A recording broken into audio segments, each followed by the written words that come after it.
Mathematics एक ऐसा subject जिसका नाम सुन के बच्चे पूरा कांपने लगते हैं। कांपने क्या, डर के मारे वो पढ़ाई ही छोड़ देते हैं, उसको छूने से भी डरते हैं।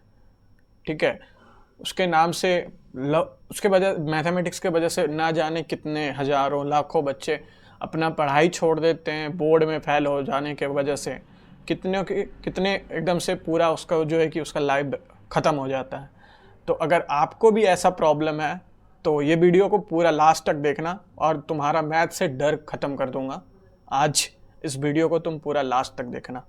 तो बात कर लेते हैं आज इस वीडियो पे। मैं हूं सौरभ कुमार और आप देख रहे हैं मेरा चैनल KSaurabh.NITT और मैं पढ़ाई करता हूं NIT त्रिची में।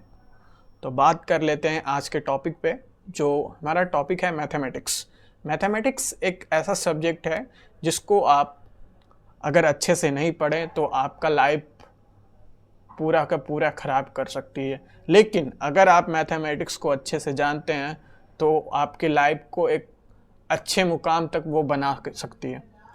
बोर्ड में तो आपको अच्छे मार्क्स दिलाएंगे ही, और कॉम्पिटिटिव एग्ज़ाम में जितना भी आप कॉम्पिटिटिव एग्ज़ाम देते हैं आफ्टर 10 आफ्टर 12, चाहे वो आप IITI से लेकर के IIT तक बात कर लो, उसमें एक बहुत ही अहम, यानी कि कोई भी जॉब आज के टाइम पे बिना मैथमेटिक्स के कंप्लीट ही नहीं हो सकता है।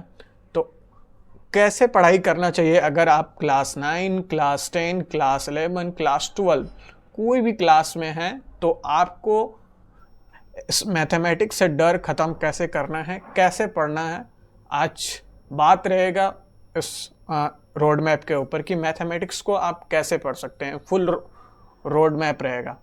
तो अगर आप इसमें मैं दो तरीके से बताऊंगा। अगर आप ट्यूशन में पढ़ रहे हैं, कोचिंग में पढ़ रहे हैं, कहीं भी पढ़ रहे हैं तो वो अलग, और अगर आप खुद से ही पढ़ रहे हैं मैथमेटिक्स, आप कोशिश करें कि कहीं ट्यूशन, कहीं कोचिंग या फिर यूट्यूब और लेक्चर ऑनलाइन से ही पढ़ें, क्योंकि अपने खुद से पढ़ने में आपको प्रॉब्लम आएंगी, चीज़ें समझ में नहीं आएगी, नहीं बनेगा क्वेश्चन। तो बात कर लेते हैं, एक एक पॉइंट पे बात करेंगे कि कैसे स्टार्ट करना चाहिए और इसको कैसे फिनिश करना चाहिए। तो मैथमेटिक्स एक ऐसा चीज़ है ना कि जब तक मैथमेटिक्स टाइम मांगती है, अगर आप उसमें फुल टाइम नहीं देते हैं, एकदम फुल टाइम मतलब कि प्रैक्टिस, मैथमेटिक्स एक प्रैक्टिस है कि आप जितना प्रैक्टिस करेंगे। मैथमेटिक्स में दो ही फंडा चलता है, एक तो आप फॉर्मूला याद होना चाहिए, दूसरा आपका प्रैक्टिस। फॉर्मूला और प्रैक्टिस, ये दोनों पे चीज़ें काम करती है। अगर आप 9th में हैं और 10th में हैं तो स्पेशली वीडियो डेडिकेट है आप लोगों के ऊपर।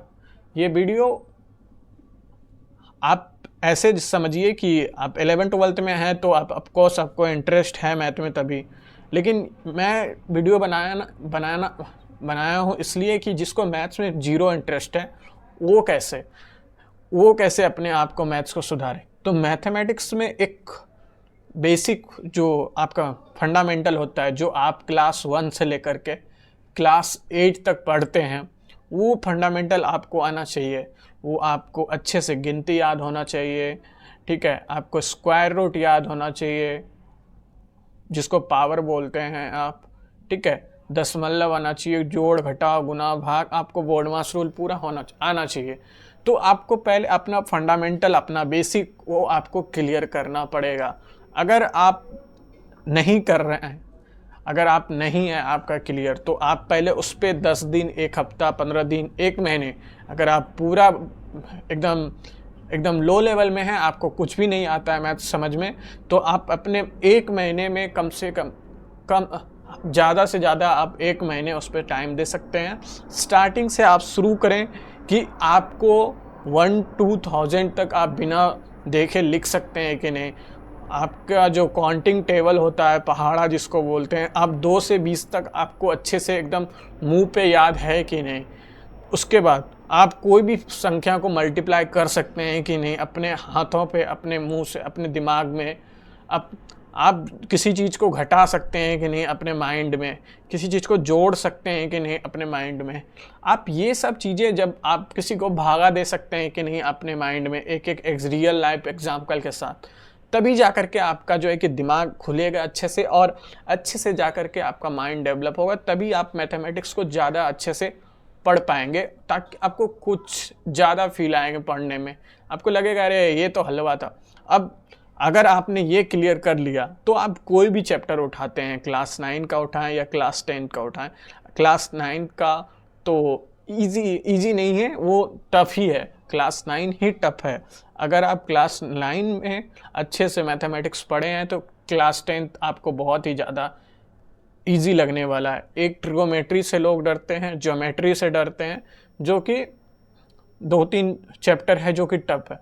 तो उसको पढ़ने के लिए आपको फॉर्मूला, आपका जो फंडामेंटल अगर क्लियर है, अगर उसके बाद आप थ्योरी पढ़ने के साथ साथ फॉर्मूला, थ्योरी उतना ज़्यादा कुछ है नहीं, फॉर्मूला याद कर ले रहे हैं और एक बार क्वेश्चन को बना रहे हैं, आपको ट्यूशन में जहाँ भी आप कहीं भी कोचिंग पढ़ रहे हैं अगर वहाँ बता रहे हैं, उसके बाद आप उसको प्रैक्टिस कर रहे हैं 1 बार 2 बार 3 बार, मिनिमम आपको 3 बार प्रैक्टिस करना पड़ेगा, तभी जा कर के आपको वो चैप्टर पे कमांड बन पाएगा खुद पे, कि आप एग्ज़ाम में अच्छे से लिख पाएंगे। अगर आप सोचेंगे कि एक बार पढ़ लिया, एक बार बना लिया और मैं कर लूँगा, तो ये आपसे नहीं हो पाएगा, चाहे कितना भी कर लें। आप इसीलिए फेल होते हैं।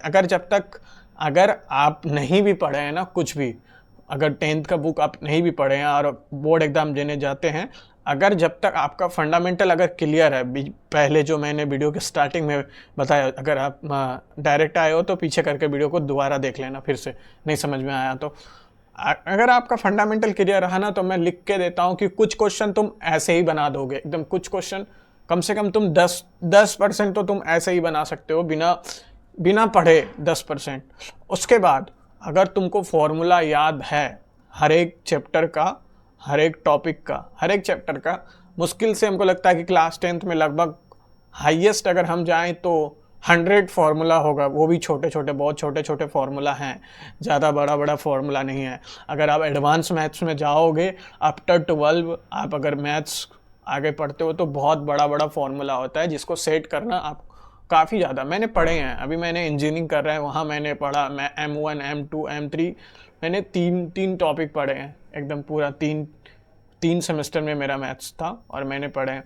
तो वैसे डील करने में आपको ज़्यादा, और बोर्ड एग्ज़ाम, बिहार बोर्ड का एग्ज़ाम या फिर कोई भी बोर्ड का एग्ज़ाम है, CBSE बोर्ड है या फिर अदर बोर्ड से, तो आपके फॉर्मूले से अभी जैसा ऑब्जेक्टिव पैटर्न हो गया है 50% ऑब्जेक्टिव, तो आपके सिर्फ 20-30 मार्क्स तो आपके ऐसे ही सिर्फ फार्मूला से बन जाते हैं। आपसे पूछेगा बताओ कि sine square plus cos square बराबर क्या होता है, डायरेक्ट एकदम ऐसे क्वेश्चन रहते हैं। ऐसा नहीं है कि खूब ज़्यादा टफ दे रहा है, कोई क्वेश्चन दे दिया बड़ा सा, उसको सॉल्व करेंगे तब 1-2 आएगा आंसर, नहीं, ऐसा नहीं है, बहुत ही ज़्यादा ईजी होता है। अगर आपको फॉर्मूला है, अगर आप बोर्ड में कुछ नहीं कर रहे हैं, मैं बेसिक बता रहा हूँ कि जो लो बच्चे हैं, जिसको नहीं पढ़ाई करते हैं वो, ठीक है, लेकिन अभी बहुत टाइम है तुम्हारे पास, लगभग 6 से 7 महीने हैं, तुम पढ़ाई करो और अच्छे से सारे सब्जेक्ट को, एकदम सारे पूरे चैप्टर, पूरा एकदम सब्जेक्ट को पढ़ो, एकदम हर एक चैप्टर को पढ़ाई करके उसका प्रैक्टिस कम से कम 2 से 3 बार उसको पूरा बुक को तुम बनाओ,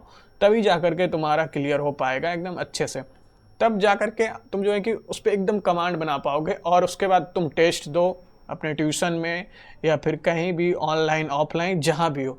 और बोनस टिप जो है कि एक चैप्टर है ग्राफ, ठीक है, जो कि 5 नंबर का आता है, वो सबसे इजी होता है ग्राफ, और आपको 5 नंबर दे के जाता है एकदम इजी वे में, तो उस चैप्टर को नहीं पढ़ना।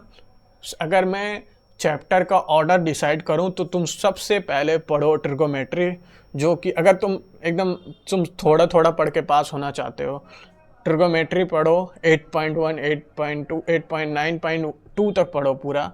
उसके बाद तुम चले जाओ ज्योमेट्री में, जो तुम्हारा क्षेत्रमिति बोलते हैं जिसको, तुम उसको पढ़ो। ये 2 चैप्टर तुमको पासिंग मार्क्स आराम से दिला सकते हैं, आराम से, क्योंकि 20 मार्क्स सिर्फ तुम्हारे ट्रिगोमेट्री से आते हैं, 18 से 20 मार्क्स, ठीक है, और तुम्हारे 10 से 15 मार्क्स आते हैं ज्योमेट्री से।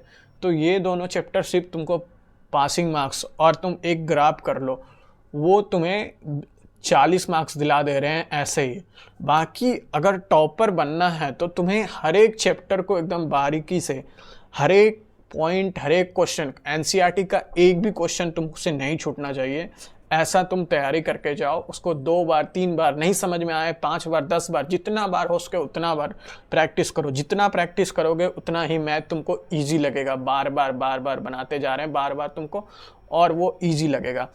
उसके बाद ये कर लिया। अगर नहीं फॉर्मूला, अगर तुमको फॉर्मूला याद करने का भी टिप दे देता हूँ। अगर फॉर्मूला याद नहीं होता है तो सारे फॉर्मूले के इस तरह से सीट में बनाओ। ये मैंने भी सीट बनाए हैं फॉर्मूला, मैं अभी यूपीएससी का तैयारी करने वाला हूँ।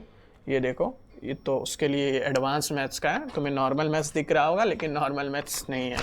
ये इसको सीट बनाओ और दीवार में चिपका दो अपने जहाँ पे सोते हो। उसको जगने के साथ 10 मिनट 15 मिनट तुम देखो उसको, 5 मिनट 10 मिनट ज़रूर देखो।